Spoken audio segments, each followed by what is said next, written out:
this project really gets into the guts of these conflicts, really lays out not, I would say, even a series of policy prescriptions, although I think we're very enamored of policy prescriptions at AEI. What it really does is it tells you who's who, what's what, where are they going, what's the order of battle, what are they fighting for, what does their flag look like, who's paying for them, how are they moving around, things that are vitally important from our standpoint to actually building a public knowledge, not just elite knowledge, not just the press, not just our friends on Capitol Hill, but public knowledge about the long war that we're fighting so that we can actually build a constituency to address these problems, hopefully before they need to be addressed militarily, but if they ever need to be addressed militarily, to build a deeper understanding of where they come from. A lot of that is research, a lot of that is translation, a lot of that is the boring nitty-gritty that, that you have to get into in order to understand the dynamics. And that is what Fred and his team really have gotten into.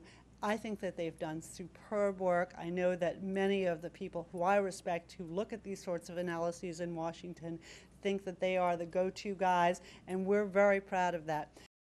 We're going to start with, at this moment, with a very detailed discussion of Pakistani military operations in South Waziristan, and then we're going to move to a terrific panel that looks more broadly at Al-Qaeda and the war on terror, or whatever we're supposed to call it now, in Pakistan, but also beyond, and try to situate this in context. To deploy against the TTP, the Pakistani government has used about 36,000 to 40,000 troops. 75% of these are made up of regular forces split into 3 divisions. First, you have the 7th Infantry Division along the north in Razmak and Makin. Second, you have the 9th Infantry Division from the southwest from Wana and Shakai. And lastly, you have the 14th Infantry Division along the Jandola-Sararoga axis. And it is inside this contained area, the Massoud tribal area, where the operation is largely taking place.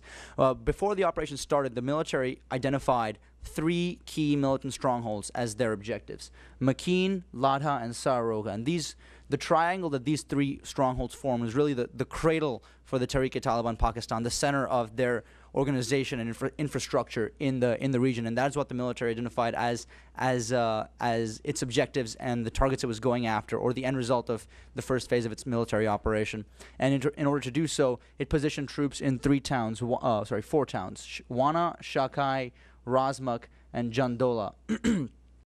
I think it's very important for a number of reasons for us to understand what this operation has looked like on the ground. First of all, because it is very different from what the Pakistani military did in Bajor, and it is different from what they did in Swat, and it demonstrates that they are learning and adapting, and they are becoming much better, at least at the military tactics of counterinsurgency.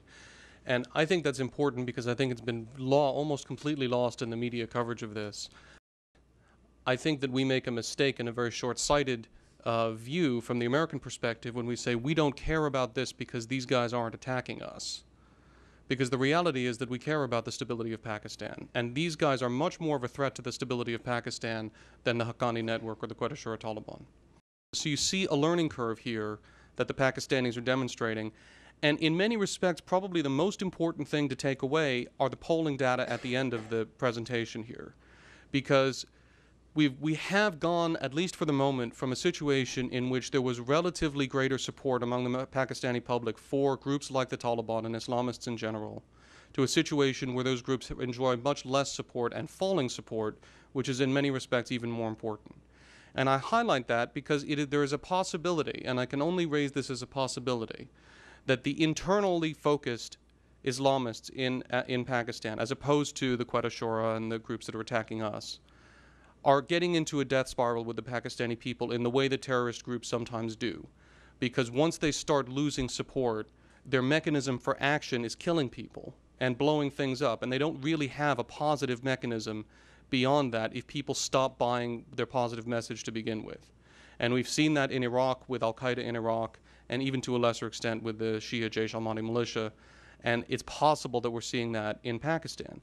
The question over the long term will be, if that is in fact true, and that remains to be seen, Will that eventually involve the other Islamist groups in Pakistan, some of the other Islamist groups, or will they be able to keep themselves separate from this anti-Pakistan Taliban and retain a degree of public support that they need in order to continue to function?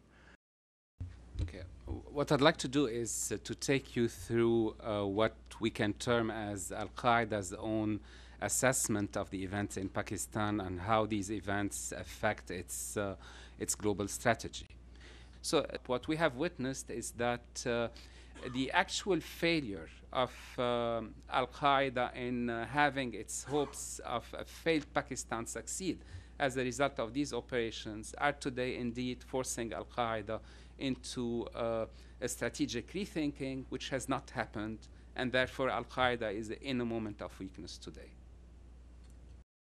Pakistan still serves as an important haven for Al-Qaeda. You know, after Afghanistan, the invasion of Afghanistan, the leadership of Al-Qaeda had no problem finding shelter in Pakistan and continues to do so. And not only in Waziristan. I think it's simplistic and sort of naive to believe that Osama bin Laden would be in a cave somewhere in Waziristan or Swat Valley. Because of the long experience that the Al-Qaeda had in Pakistan, you found that Khalid Sheikh Mohammed was captured where? In an upper-class neighborhood in Rawalpindi. And Ramzi ibn Shiba was captured in Karachi. And their presence is basically across Pakistan. Pakistan really gives Al-Qaeda an advantage.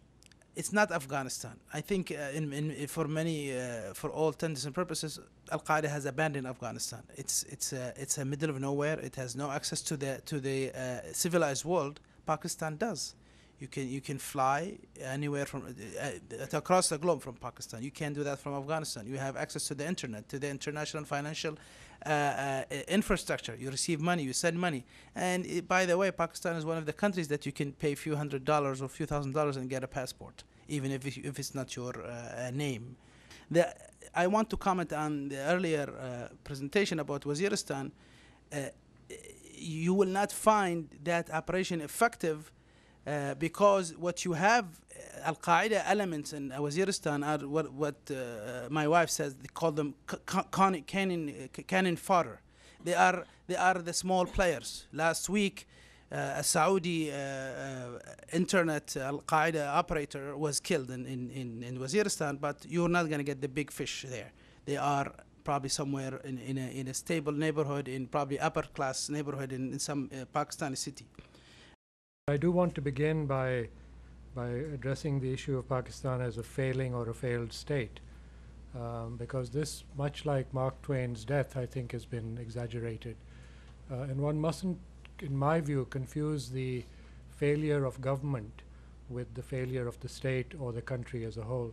Because when I look at Pakistan, I look at many institutions that still are very strong, whether they're in civil society, whether it's the re-emergence of the judiciary, whether it is the gradual re-emergence of parliament, and whether it is the Pakistan military, which has made a silk purse out of a sow's ear, as it were, using the militancy in order to become a learning organization. And I agree with Fred's analysis that there has begun a process of learning, and I will talk about that a little bit. But that said, Pakistan still remains very much on edge. It's a country that almost teeters on the edge, trying to test itself and perhaps its friends to see how far it can go. One needs to be very careful that we don't forget that a very dangerous element in the franchise arrangements of Al-Qaeda are the Punjabi militant groups that are extremely well trained, that have relationships with retired ISI officers, and that are well equipped and battle hardened and know how to use explosives and have been training many of the people in Fatah in building the IEDs as well as suicide vests and so on. But I go beyond that. I think these groups have now started forming alliances across South Asia. There was some initial evidence of this following the Mumbai attacks. It hasn't been talked about as much as it should be, which is a relationship between the disaffected youth of South and Central Punjab and the educated, urbanized youth, often middle-class youth of India that are part of SIMI and its militant wings.